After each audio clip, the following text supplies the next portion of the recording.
My Boyfriend is a Ghost. Written by Inche Khishigjargal. Narrated by Yanni. Chapter 1. It was just the start of autumn. The flowers that lined the front of the Angus Williams High School were vibrant with their even mixture of red, pink, and white petals beaming invitingly at both insects and humans. The blue sky stared down at the school without any clouds to block its full view. And just planted on the west of the clear sky was the radiant yellow light of the sun, rising up early with life. The school hours had just ended, and the students littered all around the corridor and steps that led to the hall, and while some were too busy scribbling on their notes with eyes shining with determination to beat the deadline, most of the students just stood around, discussing with their friends. Just some inches away from a boy who had big earphones on, with both his hands stuck into the pockets of his trousers, as one without any care in the world. Jess was speaking to her best friend Anne, and her hands were moving wildly in the air as she spoke. They had promised to leave for the library immediately when school ended and study for their test. But as Jess spoke, Anne's eyes barely rested on her friend's face as she glanced around at each passing boy, silently hoping one of them would look her way. Anne looked around at the other girls walking out of the school, and she sighed loudly as she wondered why her body was taking a longer time to develop like other girls her age. She looked at a girl who had a pink backpack held beside her knee, and as she laughed and the air carried tendrils of wayward hair across her face, Anne wondered if she was the only girl who wasn't as beautiful as the models in the monthly magazine her aunt often showed her.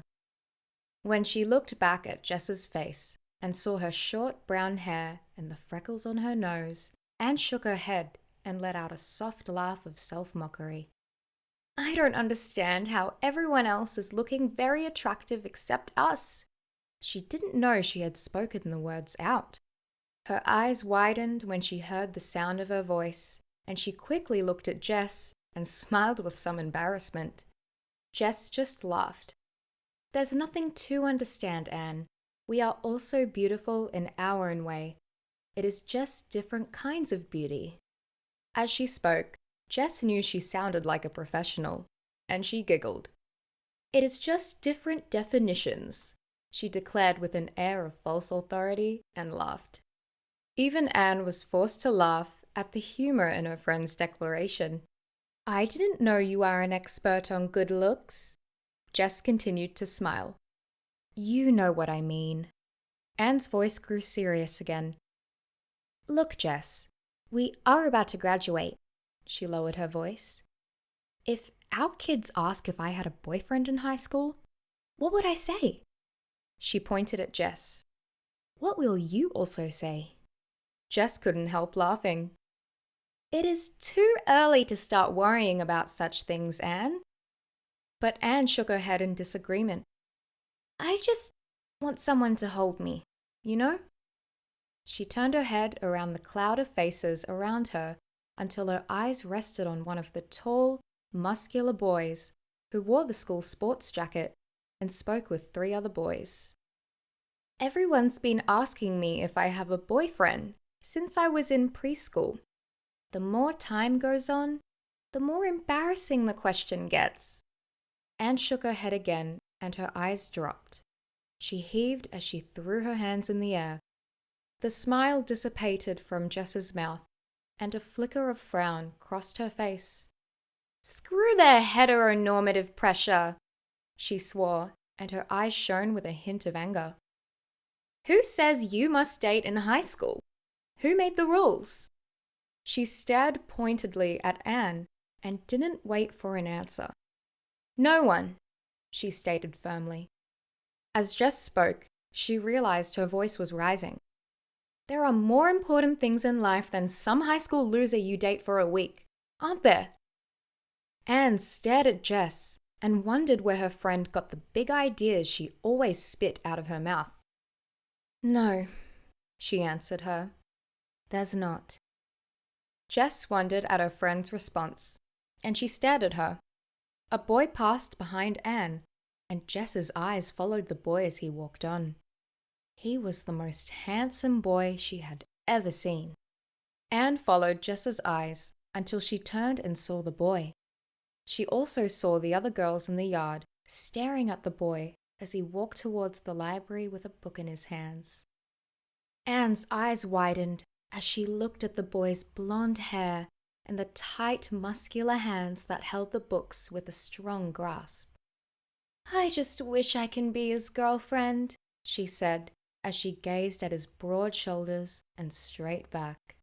She pursed her lips and ran her hand through her hair in a slow and sensual way she had always seen female models do while advertising products on the television.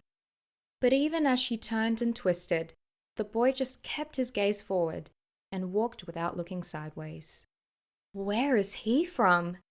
He doesn't look like one of our schoolboys from Angus William." Anne stopped her body movements as the boy climbed the steps to the library. Jess laughed and drew Anne's hands towards her. "We do not care, Anne," she said. "Let's go and study a little bit for the quiz." The girls held each other's hands and walked towards the library. Anne sighed as they climbed the steps. "I agree with you, Jess," she spoke with a defeated voice. "These fancy boys would never look at us. We are too ordinary for them, and they must like hot and sexy girls." Jess continued smiling and held onto her friend's hand as they climbed the steps. "Don't do that, Anne. Stop it," she spoke with a slight rebuke in her voice. "Why do you always compare yourself with the other girls? We are the same." She stopped just in front of the library door and faced Anne. "Do you understand?" She looked into her eyes as she asked. Anne nodded slowly. "I understand, Ma," she said solemnly and bowed her head theatrically. Jess hit her shoulder playfully, and both girls laughed as they walked into the library together.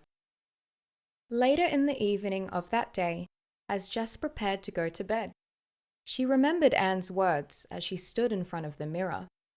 She shook her head and tried to push the thought away and instead think of the quiz they had in class the next day. But as she washed her face and noticed acne on her forehead, the words of Anne came back to her. Jess touched the acne with her finger and rubbed her face lightly. "Yeah, Anne, you are right. Having no boyfriend in high school till my graduation is really a shame." She looked at her reflection and saw the freckles on her nose and her ruffled brown hair. "When would my face be prettier?" she asked in a low voice and sighed. "Who will like my face?" she wondered aloud and sadly looked back at her reflection in the mirror. Just as she started combing her hair, Jess heard a knock on her door, and her mum entered the room. "My princess, haven't you slept yet? I want to light your candle," Jess's mother said as she sat on the bed and looked around the room. Mrs. Simon always insisted on putting on candles in her daughter's room every night, but Jess always thought it was strange. She got married to Jess's father just after college, and after Jess was born, all the love she had dedicated to her husband was directed at her daughter. That was until she got Alice, her second daughter, 6 years after Jess was born. Mrs. Simon always felt she worried too much about her two daughters, and she only did what she thought was best for them. Her mother used to place a candlelight beside her when she was young, and she also carried on the custom with her first daughter. "Mom, why do I need this candle while sleeping?" Jess said and turned from the mirror. "It is dangerous." She dropped the comb and stood in front of her mother. Her mother smiled at her. "Don't you know that if you sleep in candlelight, you will find yourself, your beauty, and your importance in life?" she asked and stood up. She placed a candle on the table and faced her daughter. "The light of the candle will make you feel no fear, and you will stay relaxed in the night." Jess was exasperated, and she sat on the bed. "For the past 17 years, I have had a candle in my room whenever I slept.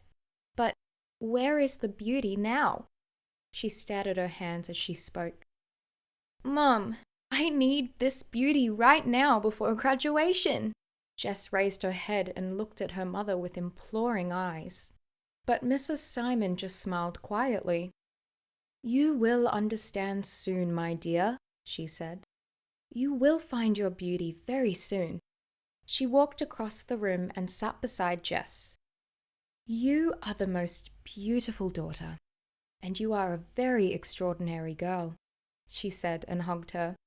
Mrs. Simon lit the candle and kissed her daughter's cheek before she left the room. Good night, dear, she said.